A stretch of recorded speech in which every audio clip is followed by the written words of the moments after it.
Welcome. Please be seated.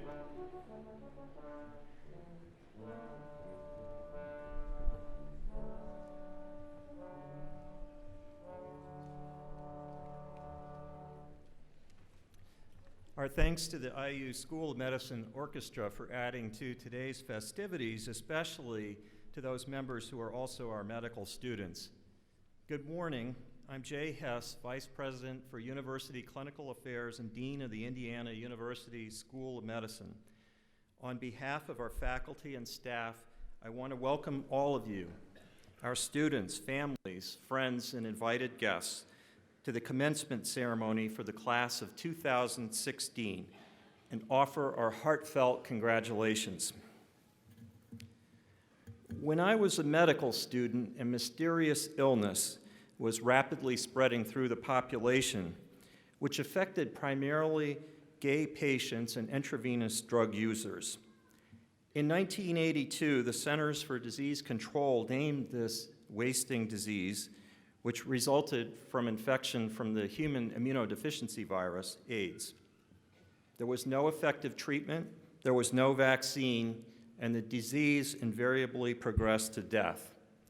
But the problem was compounded by the ignorance and fear and stigma that surrounded the disease.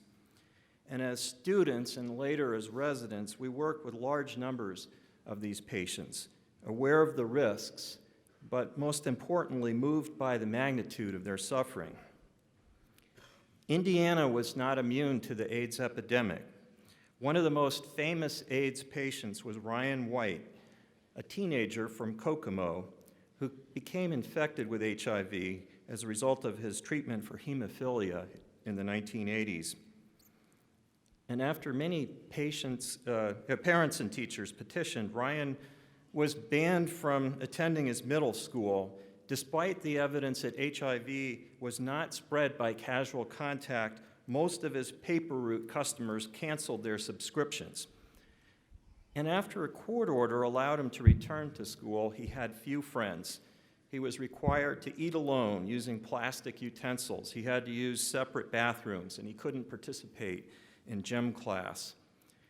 And after he and his family received death threats, ultimately his family sold their house at a tremendous loss because no one wanted to own a house that someone with AIDS had lived in. And they moved to Cicero, Indiana, where Ryan lived until the time of his death in 1990 at Riley Children's Hospital. Ryan White, though, wasn't just a victim. Instead, he became an advocate for better care for all HIV-infected people, regardless of the circumstances through which they became infected.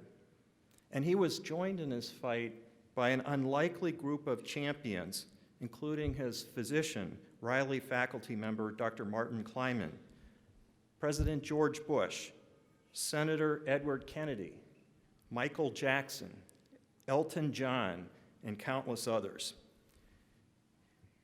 Following that, Indiana University started a dance marathon in honor of Ryan White, and that has raised over $24 million for Riley Children's Hospital.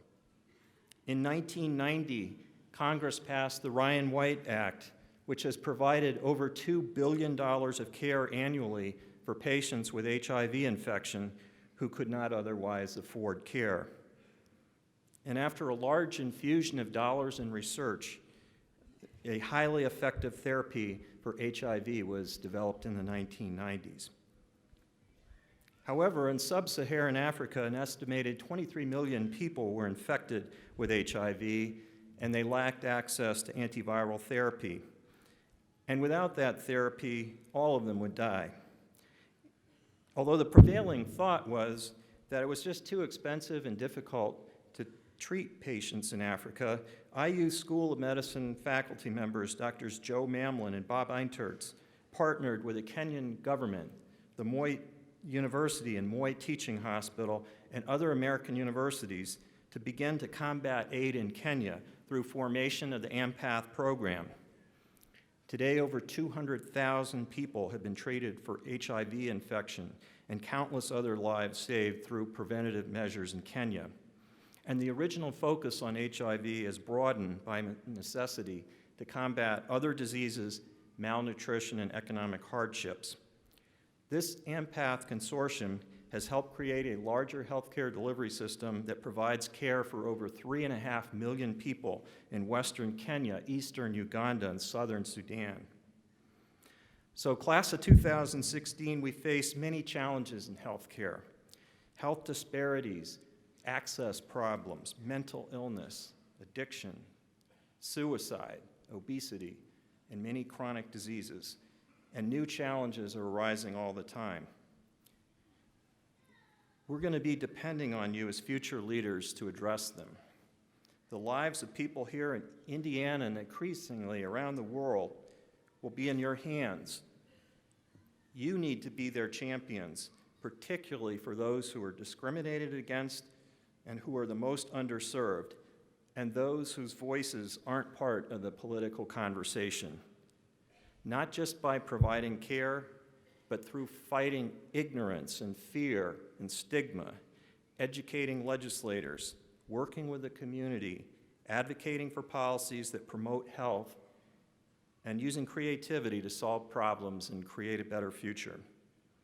You follow in the footsteps of some remarkably dedicated and courageous people who have gone before you and who have made a difference, faculty, staff, and patients, and I hope they will be a source of inspiration to you.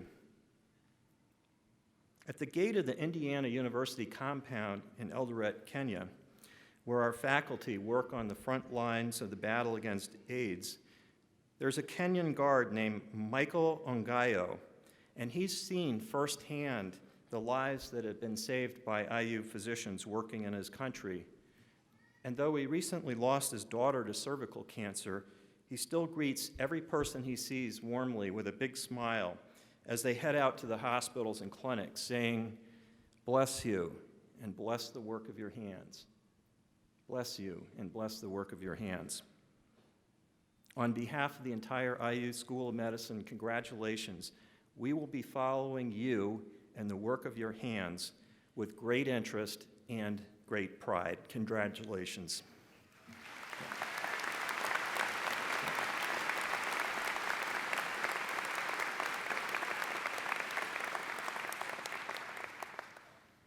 We're pleased to have with us today as our keynote speaker, Dr. Aaron Carroll.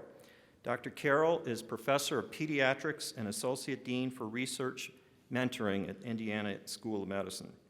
He's also the Director of the Center for Health Policy and Professionalism Research.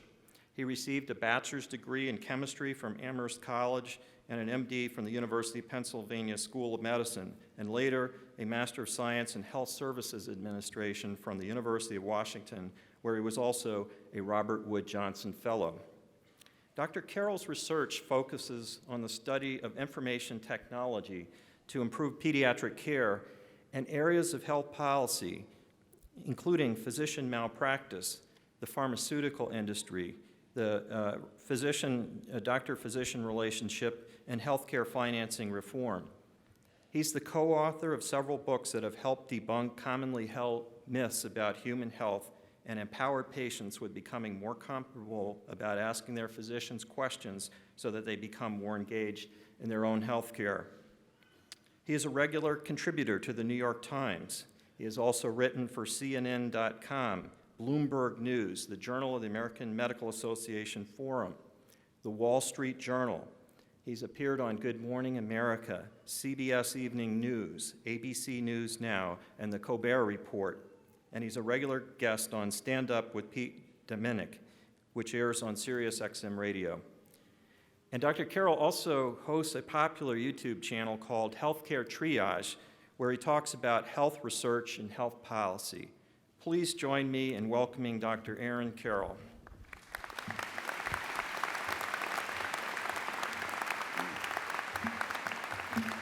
Thank you very much, Dean Hess, for that introduction. To the class of 2016, their families and their friends and their faculty, congratulations. I can still remember what it felt like to sit where you are, and I know how much work and effort it takes to get there. And I'm sure I speak for the deans, the administration, the faculty, and everyone else here when I say we are very, very proud of you. I appreciate that you asked me to speak to you today because over the past few years, I've become a lot more concerned about how we look at the world. We don't seem that happy. Unfortunately, that sometimes seems to include doctors. For those of you who don't know me well, you're going to have to take my word for it that I'm not a Pollyanna by nature. As a health services researcher, I've dedicated my career to pointing out the flaws in the healthcare system. When you account for my columns and my videos, I've turned criticism into a cottage industry. I'm constantly arguing loudly that things can be better. But that negativity can go too far. People can get used to complaining, and they start to see only the bad. That's a problem. Just because things could be better doesn't mean that they aren't great, because they are. I know that's not what you hear these days. News story after news story will tell you that the sky is falling, and it's not. It's really not. As a parent, I hear from people all the time that kids these days are just the worst. By what definition? When I was a teen, 27% of us smoked cigarettes. Today, only 16% do. When I was a kid, more than 80% of us drank alcohol. Today, about 2/3 of kids do.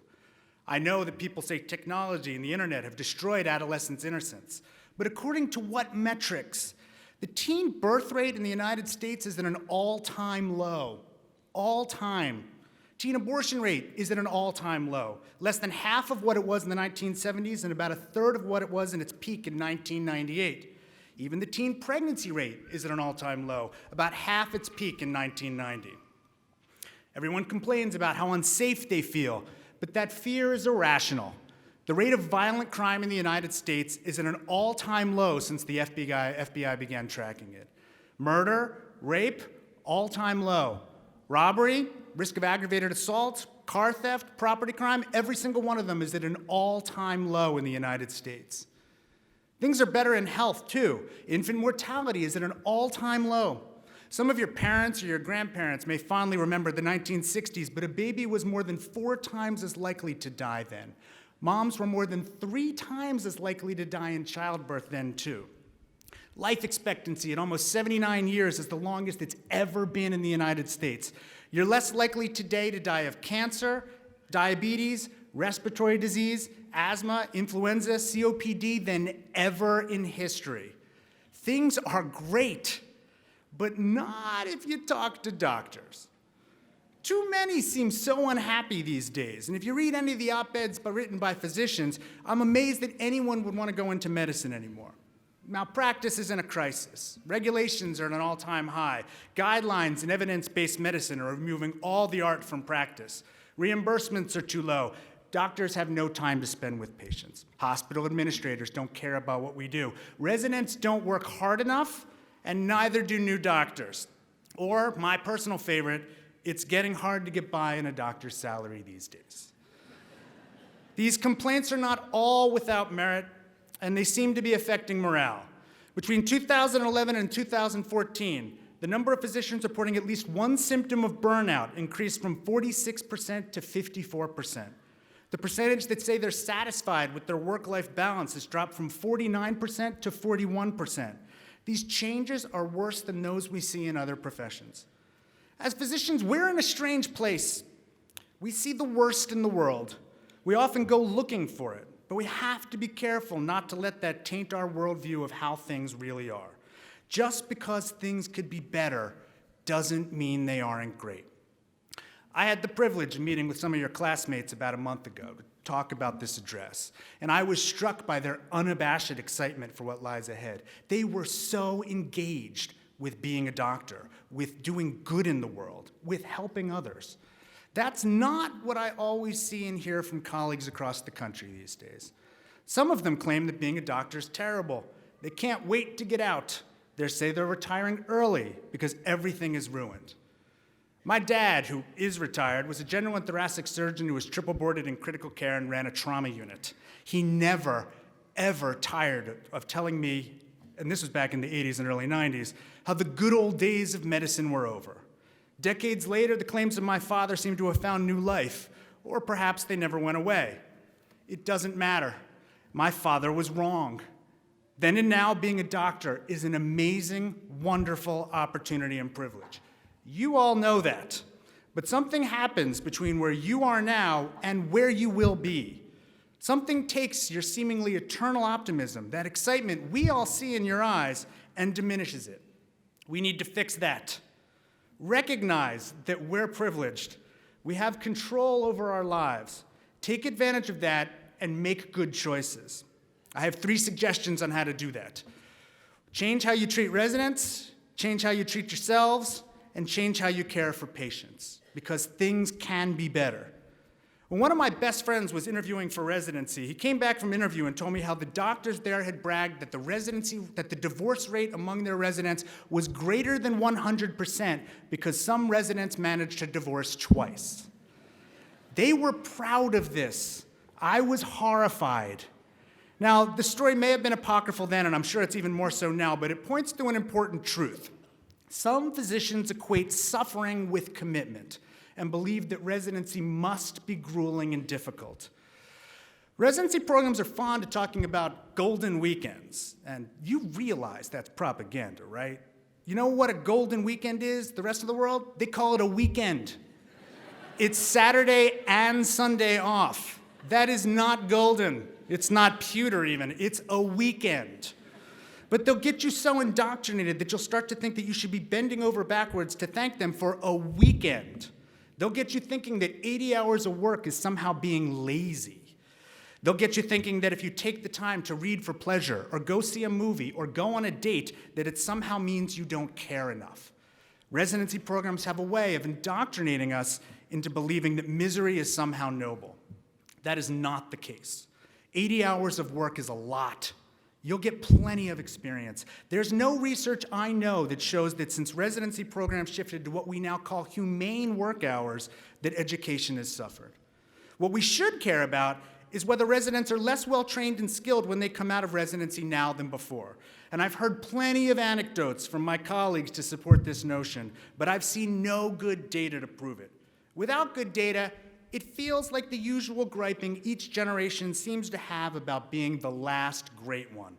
My dad worked Q2, I worked Q3, pediatric residents today work Q4, and kids are doing great. The concerns of those training physicians are valid and should not be ignored. However, if patients aren't harmed and education doesn't suffer, we should probably err on the side of treating our doctors in training as benignly as possible. We want to be sure that as we create doctors, we aren't sacrificing human beings. Stand up for yourselves in the next few years. You are not worker bees, or indentured servants, or paper pushers. You are doctors. Choose to have a life outside of work. Choose to do things that bring you joy. Things can be better than they are now. We as a field do a terrible job as well of caring for ourselves. A few months ago, a study in JAMA reviewed more than 50 papers on depression and depressive symptoms in residents. The study found that almost 30% of residents have either symptoms or a diagnosis of depression. More concerning, the rate of depressive symptoms increased more than 15% during the first year of training. What makes this all worse is that admitting a problem in our field carries a stigma that can have more impact than in others. Because of this, we don't talk about it. We don't take care of ourselves. We do, however, self-medicate. Sometimes that medication is appropriate, as with antidepressants. Often, it is not.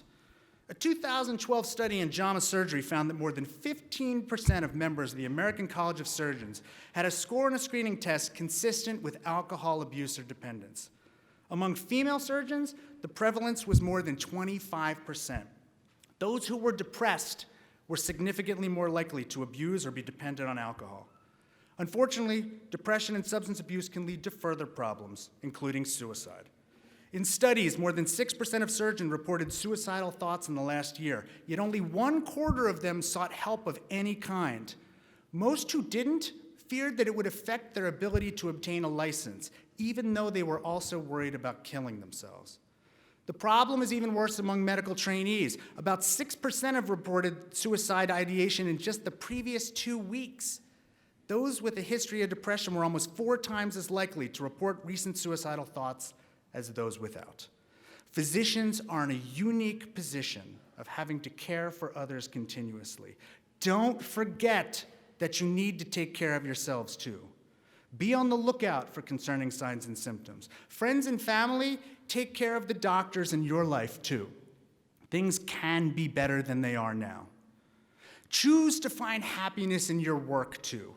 We sometimes forget what patients want from us, what we're really here for.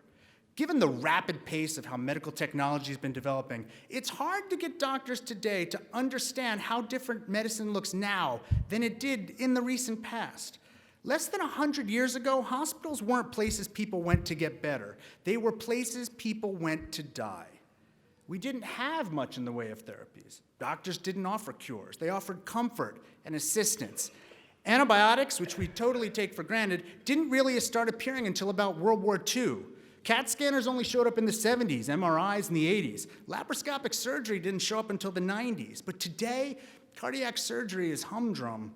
Many cancers are curable. Whole diseases have been eradicated. We've gotten so good that this is what we think the daily practice of medicine is. We think it's technology and big interventions. But our ability to radically change people's health or prevent death is new. And as we've increasingly made it our focus, it seems we've also made everyone else less happy. These days, the phrase du jour at the NIH is patient-centered outcomes. And many of us have rolled our eyes at this as if it's a soft outcome meant to please the masses. But I think this one is different. It's meant to refocus us on what matters. Because increasingly, patients don't seem to care about the same outcomes that we do. I'm a pediatrician. I was trained thoroughly to spot disease, make diagnoses, and cure or manage them. But almost none of my patients or their parents want that. They're worried about allergies, or school, or sleep, or behavior. They're worried about where they live, whether it's safe, what their kids eat, and how to get through the day. Years ago, more years than I'd like to admit at this point, I was lucky enough to give the medical student commencement speech at my own graduation. The gist of my remarks then was that it was important to remember that the things that mattered to us as medical students, our boards, our grades, our education, whether or not we could rattle off the many side effects of any particular drug, these were not the things that mattered to patients. They wanted other stuff. They wanted help. They wanted to feel better. Sometimes that comes from a diagnosis, a drug, or a procedure. But sometimes it comes from advice or coaching. Sometimes it comes from spending time with them. Often it just comes from empathy. The best days I've had in clinic are not those when I correctly diagnosed strep throat or picked up a case of appendicitis. They're the days when I connected with a patient, when I made a sick kid smile, or when I lightened an overwhelmed parent's load just a little bit. My best memory of residency, the proudest moment I've ever had as a doctor, the event that sort of led me to this career, was not when I saved a life. It was when I helped a family get out of the hospital to spend a few hours with their dying baby. Every single one of you I've talked to has told me that you want to help people. You've told me that you want to make a difference. You've got it right. Remember that. Remember what's important. Remember how amazing it is to get to do this. You have so many choices ahead of you. Some of them will make you happier. Choose those. Better human beings make better doctors. Choose not to get distracted. Choose not to get trapped in the cycle of bitterness. Malpractice is a problem, but research has shown that it's due much more to doctor-patient relationships than greedy lawyers. Regulations are an issue, but no more so than in many other industries. Guidelines and evidence-based medicine may get in the way sometimes, but they also improve quality and make care better. And I know you're all in a lot of debt. I know residents and fellows are underpaid, and I know you're all worried about reimbursements and money, and you hear horror stories about how doctors can't make it today. It's not true. Years ago, after I wrote a blog post dismantling an op-ed by a physician, arguing that being a doctor was no longer worth it, it was a lawyer, of all people, who wrote to me and said, I'm quoting, "Most people have to choose between doing God's work and being in the 1%. Only doctors get to do both." I have friends who work hard at their jobs and then volunteer their time to feel like they're giving back. My job allows me to feel that way every day. I have friends who work hard at their jobs to make enough money to allow them to do the things that make them happy. My job makes me happy. I have friends who work hard at their jobs and then spend their free time trying to make a difference in their community, trying to make the world a better place. That is my job. Doctors are healers and protectors and caretakers. And if that's not enough, they can be leaders, educators, scientists, writers, innovators. Heck, 2 of them just ran for president of the United States. Being a doctor gives you the chance to do almost anything. Things aren't perfect. Things can always be better. But don't let that make you forget that being a doctor is a gift, and an amazing one at that. I couldn't possibly love what I do anymore. I'm a doctor. I'm privileged, utterly privileged, to spend my days working, earning a good living, making the lives of my patients, my community, and my country better, healthier, and happier than before. I have the greatest job in the world. And now, so do all of you. Congratulations again.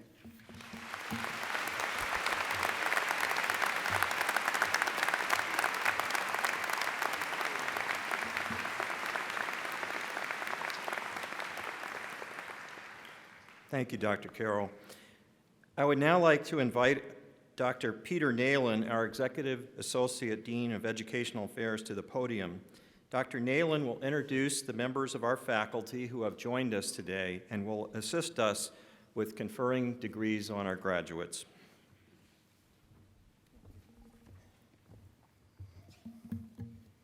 Thank you, Dean Hess. Before we begin presenting our graduates with their hoods and diplomas, I would like to recognize members of a special group of individuals who are here with us today. They are the recipients of the 2016 Indiana University Trustee Teaching Awards. These educators are among our most prestigious teachers. In your program, you'll find a list of the names of all of our faculty members who have earned this recognition this year. Each recipient was nominated by a student, resident, or colleague, and a committee of senior faculty made the final selections. Each recipient has received a framed certificate to serve as a symbol of our sincere appreciation for dedication to teaching. An essential component of the ideal health professions curricula are faculty who transmit their knowledge of science and the principles of humane care. I invite the recipients of the 2016 IU Trustee Teaching Awards in attendance today, including those who are members of the platform party, to please stand so we may thank you and recognize you for your teaching efforts.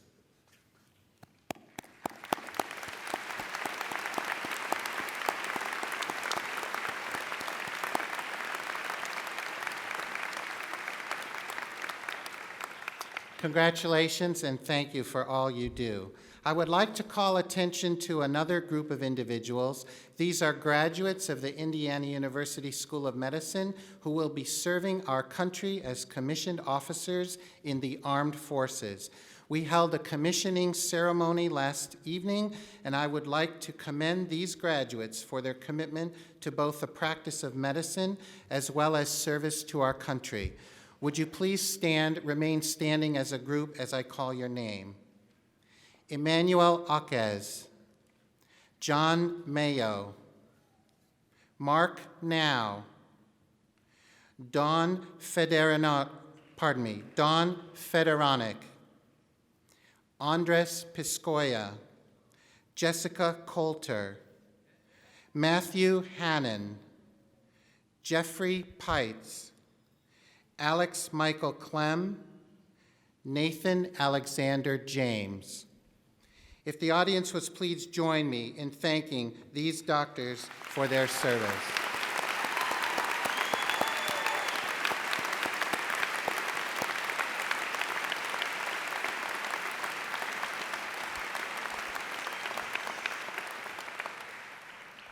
We will now present the hoods and diplomas to our graduates. Here are a few details to help you decipher the different hoods and distinctions you'll see on stage. I will also introduce you to the faculty who will be assisting today. I'll ask the faculty members to please stand as I call out their names, beginning with Dr. Anantha Shekhar, our Executive Associate Dean for Research Affairs, who will assist me with announcing and hooding our graduates. The color of all Master of Science degree candidates' hoods and the Doctor of Medicine candidate hoods is green. The Doctor of Philosophy hood color is royal blue. And the lining of the hoods is cream and crimson, Indiana University school colors. Dr. Janice Blum will assist with hooding our Master of Science of Clinical Research, and our Doctor of Philosophy graduates. Dr. Blum will be assisted by Dr. Maureen Harrington. Dr. Ron Shu will assist with hooding our Master of Medical Science, as well as our dual degree Doctor of Medicine and Master of Science in Translational Science graduates. Dr. Shu will be assisted by Dr. Robert Pascuzzi, our Department Chair of Neurology. I would also call your attention to the honors designations worn by many of our graduates. The red and white honor cords, along with the green and gold Alpha Omega Alpha Medical Honor Society cords, designate Doctor of Medicine students who are graduating with the highest academic distinctions. The gold honor cords designate Doctor of Medicine students who are graduating with highest distinction for humanism in medicine. We would like to recognize the faculty who will hood our PhD candidates. They include Dr. Rebecca Chan, Dr. Edward Schroer, Dr. Timothy Corson, Dr. Alexander Dent, Dr. Carmela Evans Molina, Dr. Patrick Fugger, Dr. Millie Georgiadis, Dr. Andy Hudman, Dr. Ruben Kapoor, Dr. Nuria Moral, Dr. Valerie O'Loughlin, Dr. Jonathan Toon, Dr. Amber Mosley, Dr. Raghu Mirmira, Dr. Wade Clapp, Chair of Pediatrics, Dr. Michael Sturek, Chair of Cellular and Integrative Physiology, Dr. Bradley Allen, Senior Associate Dean for Medical Student Education, Dr. Kathy Jones, Chair of Anatomy and Cell Biology. Doctors Allen and Jones will also assist with hooding our Doctors of Medicine graduates.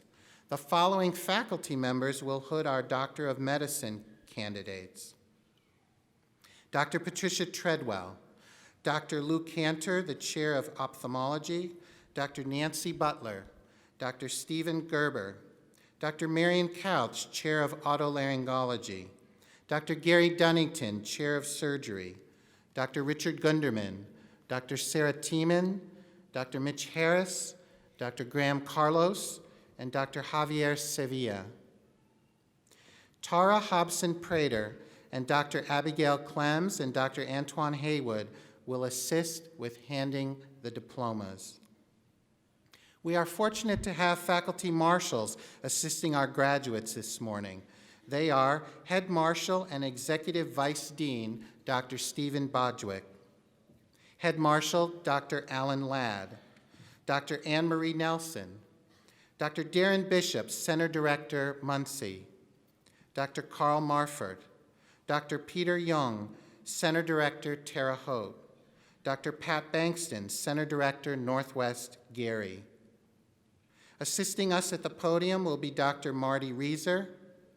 We also have with us this morning Dr. Lisa Harris, the Chief Executive Officer of Eskenazi Health, one of the School of Medicine's most notable healthcare affiliates, without which preparing our students would not be possible. We're also joined by School of Medicine department chairs and campus center directors who are in attendance this morning as a sign of their support and commitment to our graduates. With us today are Dr. Robert Presson, Chair of Anesthesia, Dr. Stanley Spinola, Chair of Microbiology and Immunology, Dr. Tom McAllister, Chair of Psychiatry, Dr. Richard Zellers, Chair of Radiation Oncology, Dr. Nicholas Barbaro, Chair of Neurosurgery, Dr. Jeff Piper, Chair of Obstetrics and Gynecology, Dr. Dan Wirtz, Chair of Orthopedics, Dr. Mark Braun from the faculty of the IU School of Medicine, Bloomington, Dr. Regina Chrysley, Center Director, West Lafayette, Dr. Fenlai Chang, Center Director, Fort Wayne, Dr. Stephen Becker, Center Director, Evansville, Dr. Mark Fox, Center Director, South Bend. Finally, allow me to introduce the balance of the school's executive leadership. Dr. Mary Dankoski, Executive Associate Dean for Faculty Affairs and Professional Development, and Dr. John Fitzgerald, Executive Associate Dean, Clinical Affairs. As you arrived today, you may have noticed there are 2 Indiana University School of Medicine backdrops located outside either side of the ballroom. After the platform party recesses, the stage area will be closed so that it may be prepared for the next graduation. However, those backdrops in the lobby will remain available for graduates and families who wish to take photos until the start of the next graduation ceremony. Once we begin the presentation of hoods and diplomas, we would ask that you hold your applause until the conclusion of the physician's oath, when Dean Hess will present the class of 2016. At this time, I would like to invite Dean Hess, Dr. Shu and Pascuzzi, and Tara Hobson-Prater to assist me in presenting the Master of Science in Medical Science hoods and diplomas. I would also ask that our faculty marshals and Dr. Reeser prepare for our graduates to approach the stage and podium.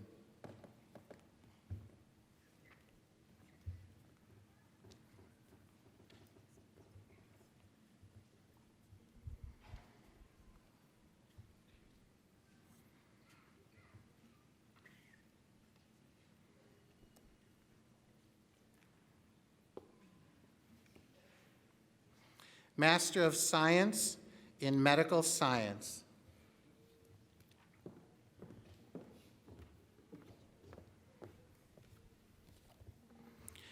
Damilola Tamedayer Awanasi.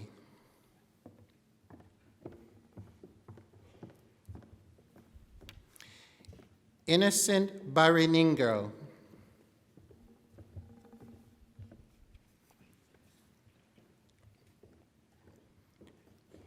Jocelyn Narki Foster.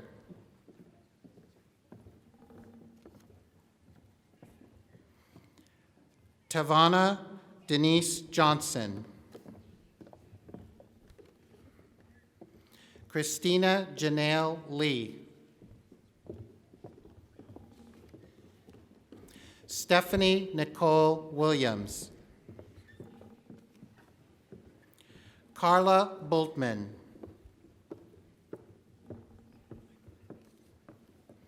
Nicholas Case. Luboslav Dimitrov. Joseph Eskew.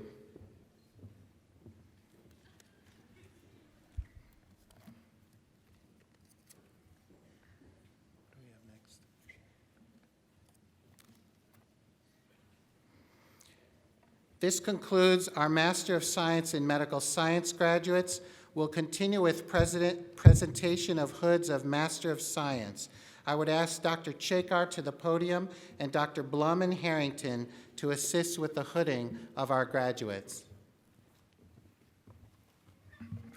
Thank you, Dr. Neal.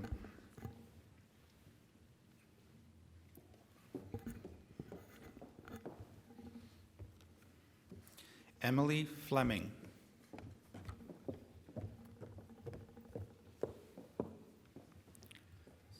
Cassandra Garcia.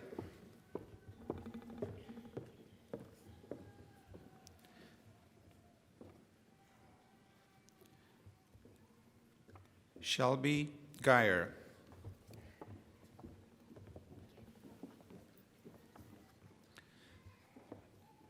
Leanne Nolgeri.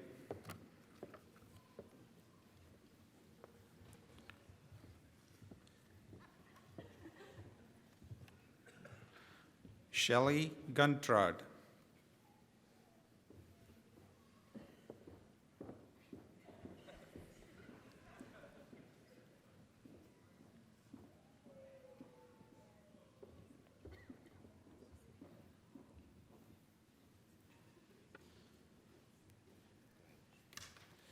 Bethany Grisco.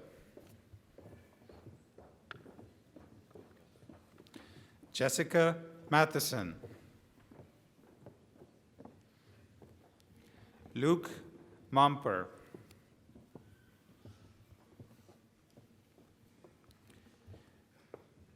Ashley Poole.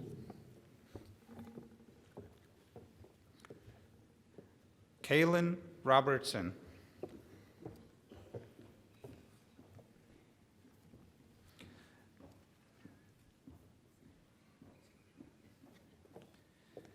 Hannah Schuster.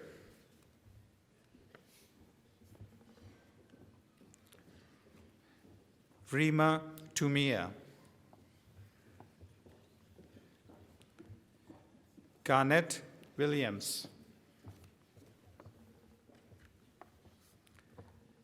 Jordan Williams.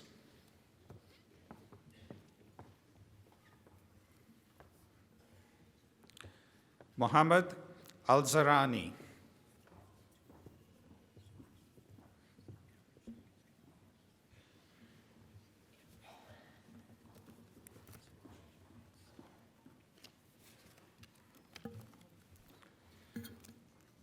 Okay, this concludes the Master of Science graduates.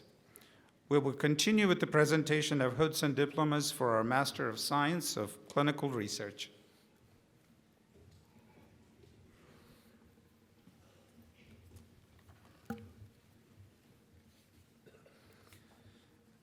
Labib Debian.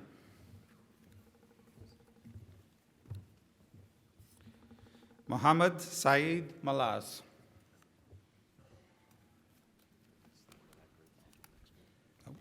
Okay.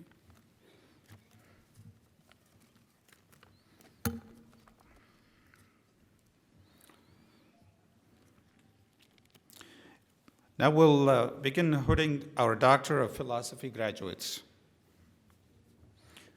These graduates have selected faculty members to hood them, so you will see different faculty members assisting me with hooding them and presenting these graduates. John Bradley Barger.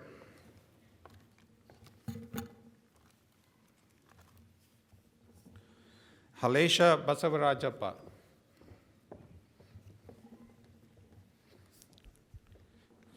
Keely Murray Cassidy.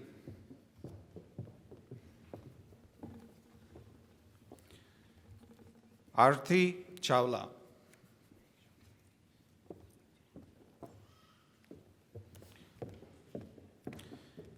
Chiyu Jiah Chun.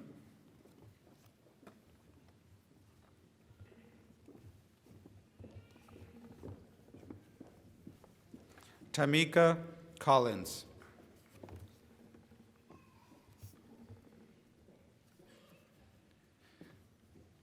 Jaideep Ghosh.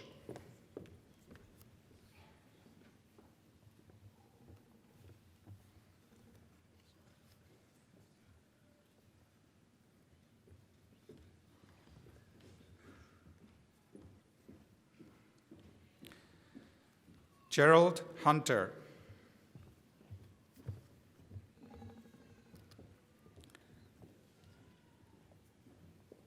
Abhirami Kannan Iyer.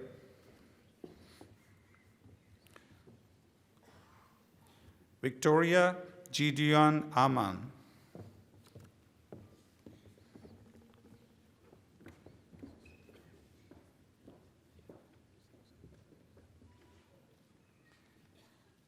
Andrew Lutkawite.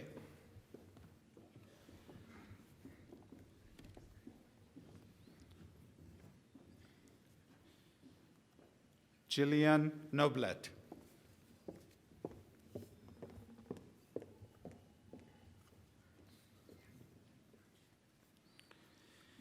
Gail Jean Okanya.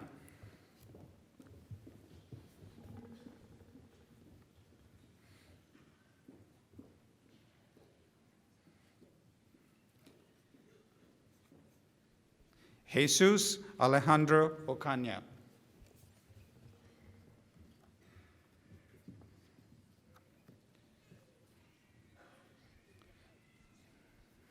Brianna Rasheen.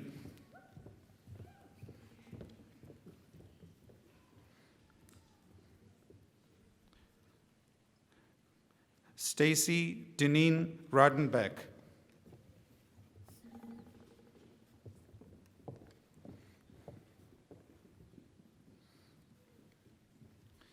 Isha Singh.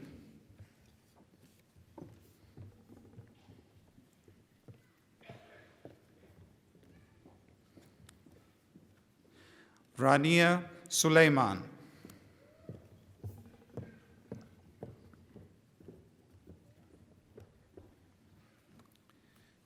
Shin Tong.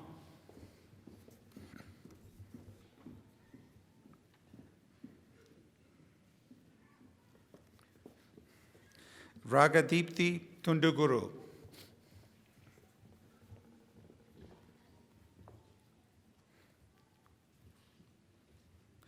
Liang Wang.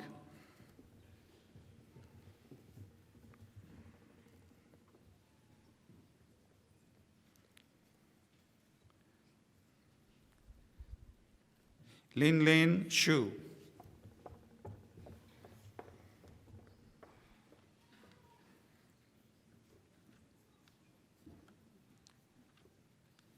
Hao Wu.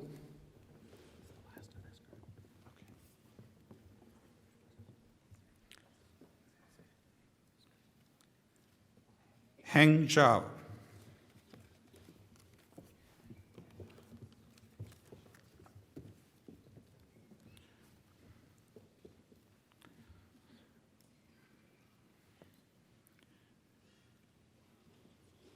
We now have 4 students with us today who are receiving combined degrees, a Doctor of Medicine as well as a Doctor of Philosophy.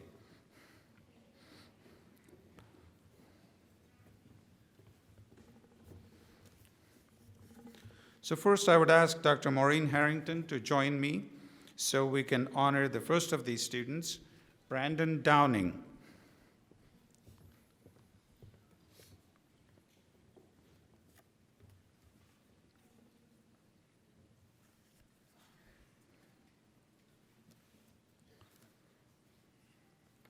Next, I'll ask Dr. Wade Clapp to join me so we can honor the second of our 4 MD PhD students, Ricky Enzer.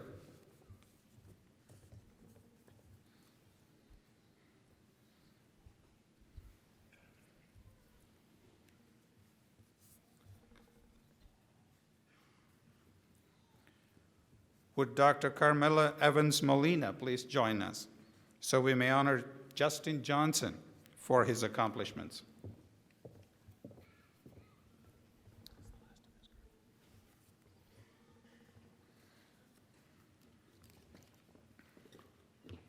Next, I'd like to ask Dr. Raghu Mirmira to come forward. So we would like to hood Jacqueline Daniel Laginas.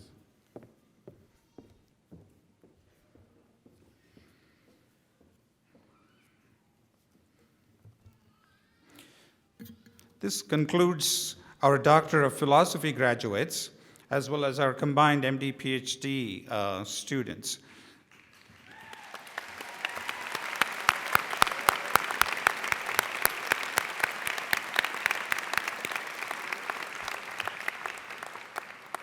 Allow me to turn the podium over to Dr. Naylan, who will present our Doctor of Medicine graduates.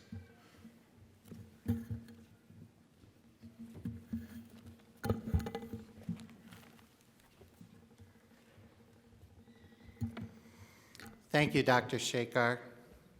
I would ask Dr. Patricia Twedwell and Dr. Lou Cantor to take their places and assist with presenting the hoods to our Doctor of Medicine graduates.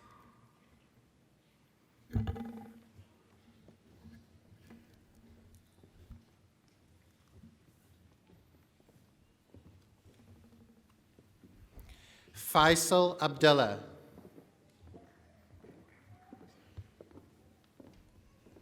Regina Addo. Laura Mary Catherine Aids.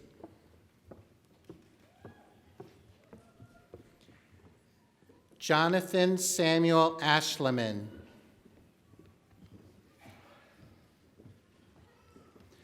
Amanda Lee Agard. Philip Edward Alanis.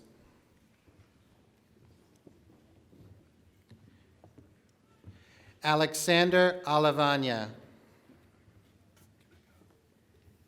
Nathan Albertson.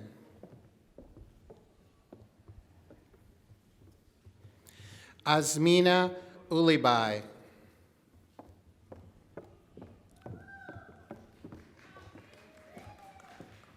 Simone Alston.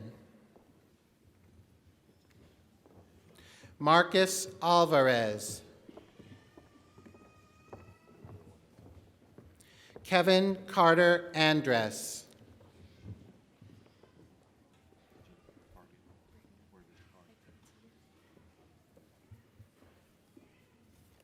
What is your name? Brittany Simone. Michelle Arce.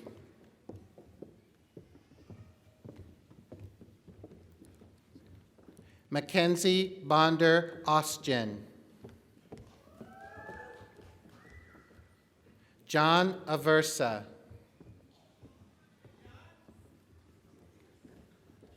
Umakanth Avula. Siddharth Shivanan Bangar.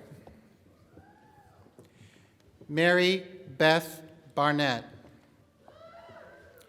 Christopher N. Batello. Jimmy Wendella Beasley. Edwin L. Becker III. Philip H. Behrens IV. Heather Lynette Benson. Carla Marie Black. Devin Michael Blankenship. Casey Lynn Blanton. August Hill Baglin. Michael J. Bodrab. William J. Borer. Nadia Nubani Bowling. Colin Ellett Bowman.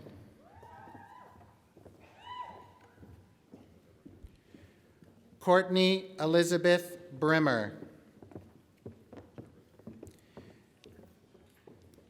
Megan Danielle Brinkworth. Kristen Elizabeth Briscoe. Jessica Nicole Burke. David Andrew Burkholder. Katie Nicole Bird. Adam Jordan Cantor.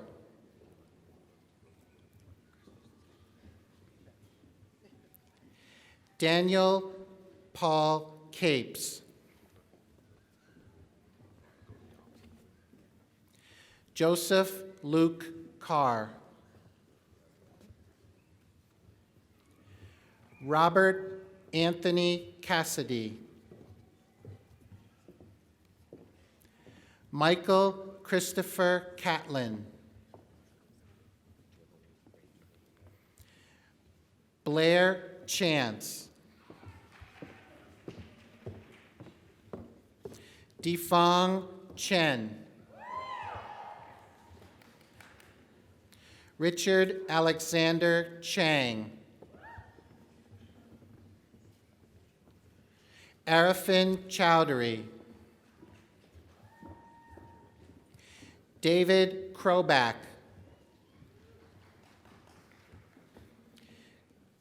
Kevin Chu.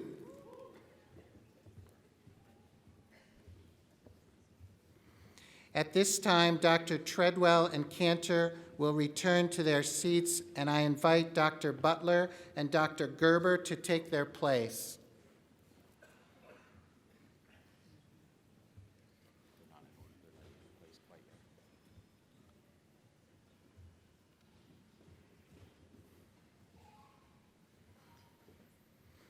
Catherine Wei-Yin Chung.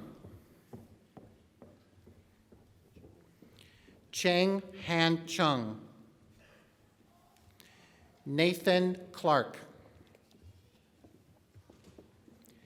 Alexander Matthew Clayton. Alex Michael Clem. Kyle Jacob Coleman. Taylor Drake Coleman. David Thomas Collins. Kimberly Dawn Collins. Jarrow Vance Cordell. Ellen Elise Cotant. Jessica Steinmetz Coulter. Patrick Kyle Davis. Manuel Carlos de la Rosa, Jr.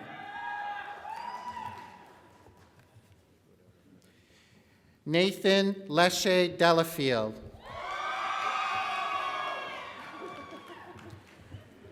Tyler Wilson Dar. Ty Doe. Daniel J. Driver.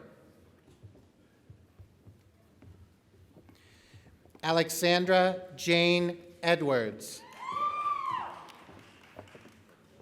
Omar L. Sheikh. Addison Scott Elston. Elizabeth Ann Emhart. Thomas Wayne Etter. Jennifer R. Evan. Christopher Matthew Evanson. Meredith June Fowler. Neil Daniel Farron. Michael Scott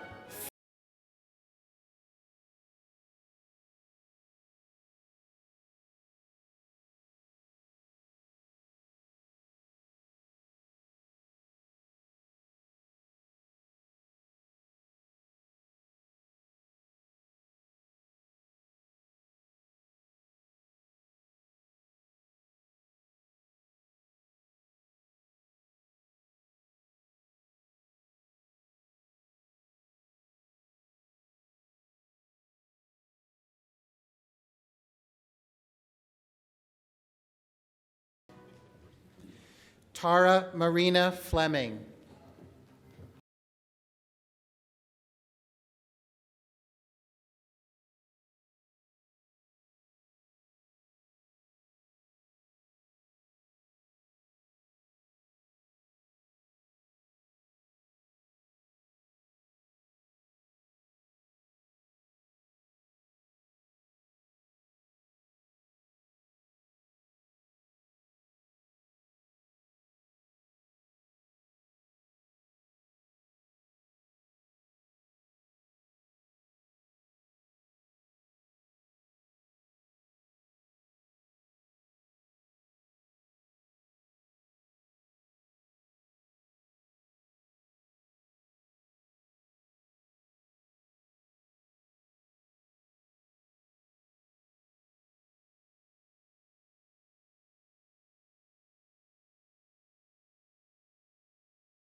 Next, I ask that Dr. Butler and Gerber return to their places and invite Dr. Marion Couch and Dr. Gary Dunnington to the stage.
Elizabeth Harris.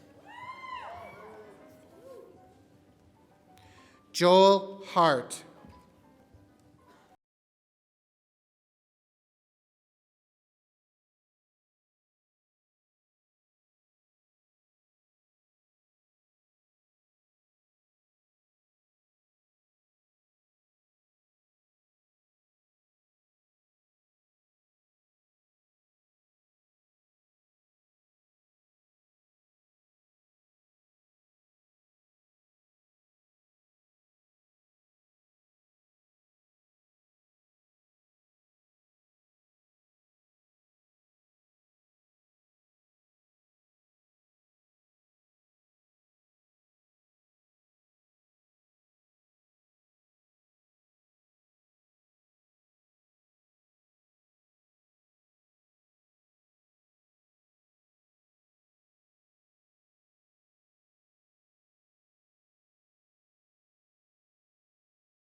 Pericles Jonathan Ioannidis. Holly J. Irwin. Michael Joseph Isaac.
Morta Lupkus.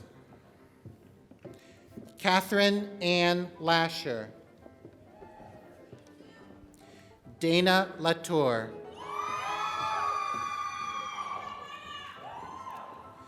Jamail Lawrence.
McVoy. Christopher John Merchant.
Samantha Holmes Morley. Jacob Lou Morrow. Cicely Latrice Moreno. Nicole Denise Mushanga. Bharti Muthusamy. Mark Now. Julie Ann Nelson. Richard Waldemar Nicolay.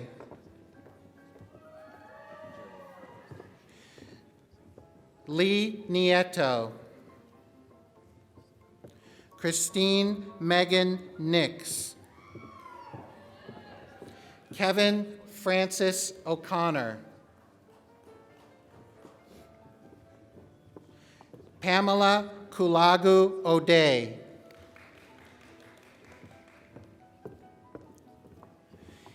Itoro Dushema Comfort Opoko.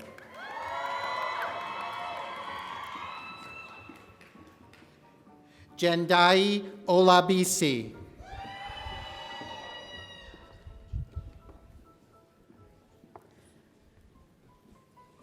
Kasiemobi Onyejekwe. Ryan James O'Rourke. Laura Oscar.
Teresa Lorraine Qualkenbush. Nisha Raikur.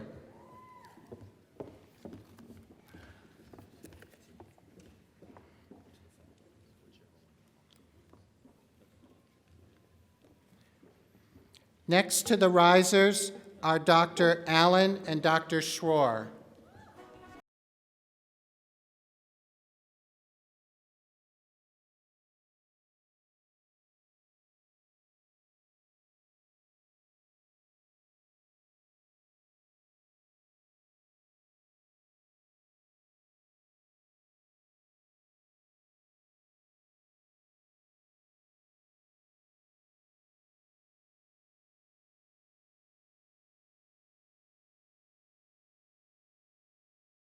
Rachel Marie Rinker. Luke D. Reinhardt.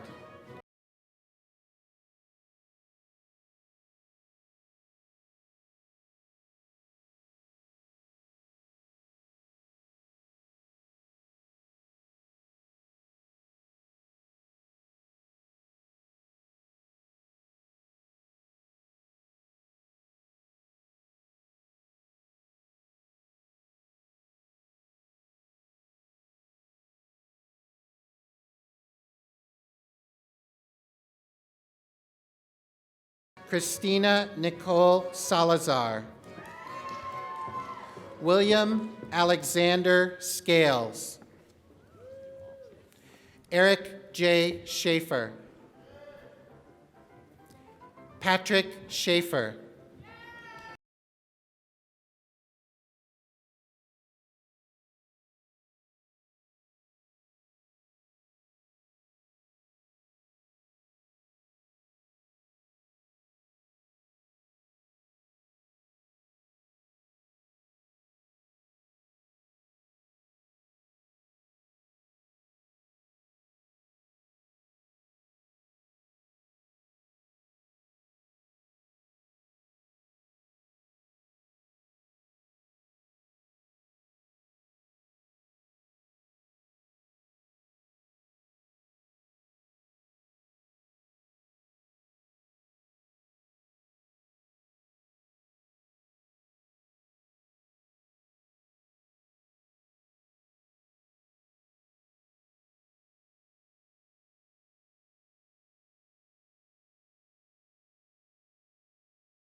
Victoria Smith.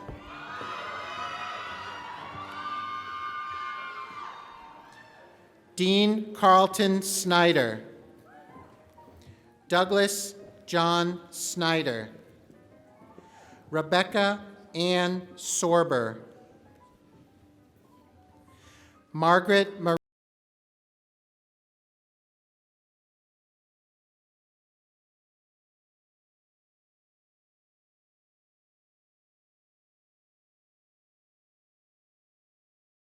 Maria Serer. John Michael Stack. Patrick Lynn Stafford.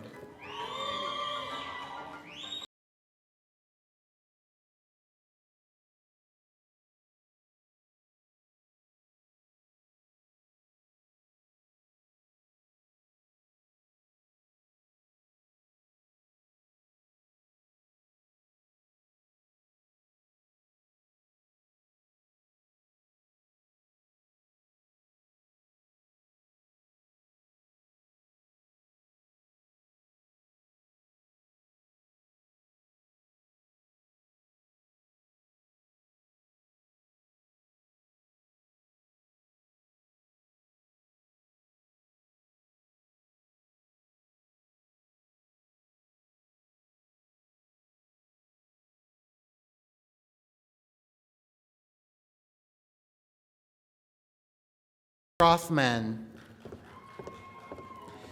Lisa Sun. Kayla Nicole Swick. Sarah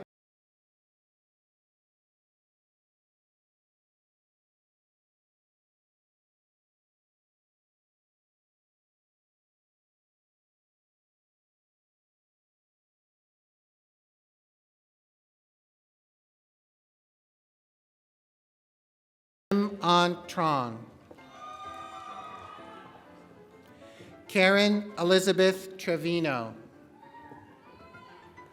Michael Allen Trevino.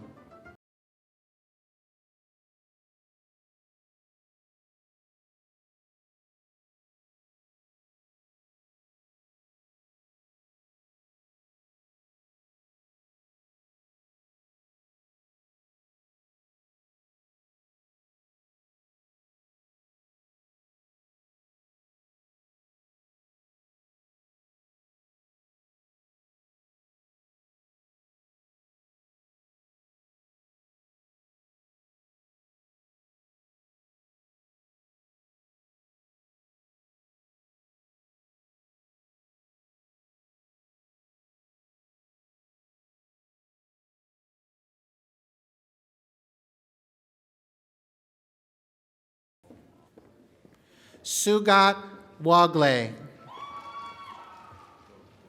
Caitlin Ann Walters.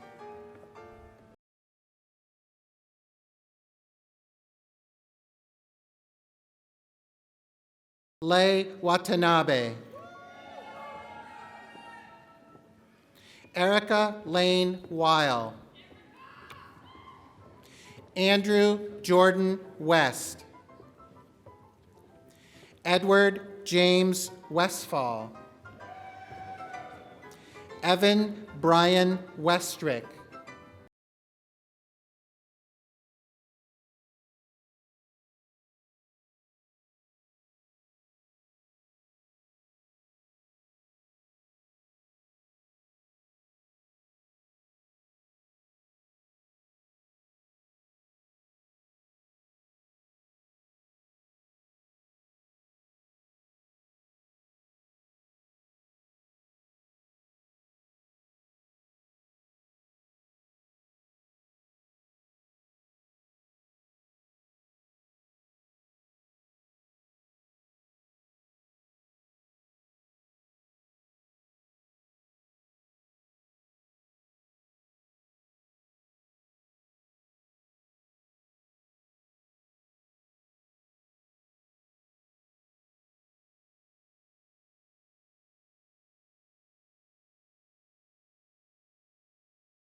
We have two students with us today receiving combined degrees, a Doctor of Medicine as well as Master of Science in Translational Science. I would ask Dr. Xu to join me so we can honor the first of these students in recognition of this achievement.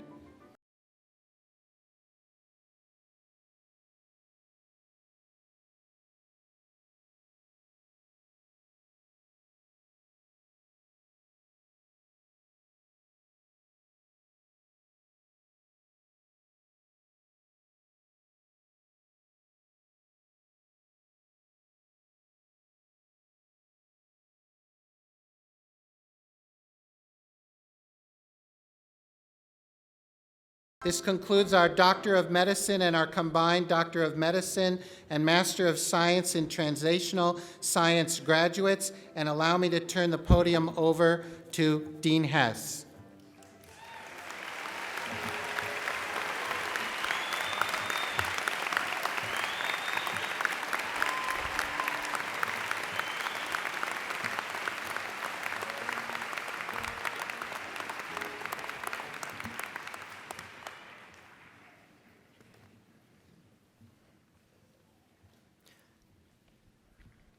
Will the Doctor of Medicine graduates and all physicians present please stand and join me in reciting the physician's oath.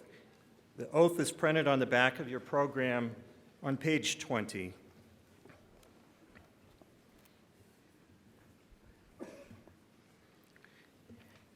If you would please recite with me. At the time of being admitted as a member of the medical profession, I solemnly pledge myself to consecrate my life to the service of humanity. I will give to my teachers the respect and gratitude which is their due. I will practice my profession with conscience and dignity. The health of my patient will be my first consideration. I will respect the secrets that are confided in me. I will maintain by all the means in my power the honor and noble traditions of the medical profession.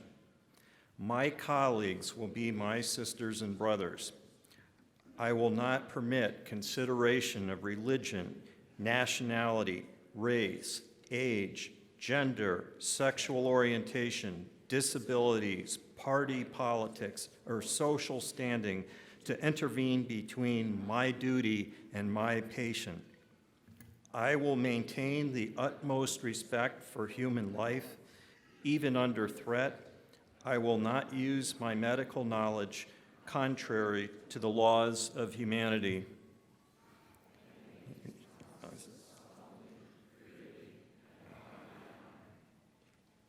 All graduates, would you please stand and face the audience? And at this time, please move your tassels to the left. Ladies and gentlemen, I present to you the Indiana University School of Medicine class of 2016.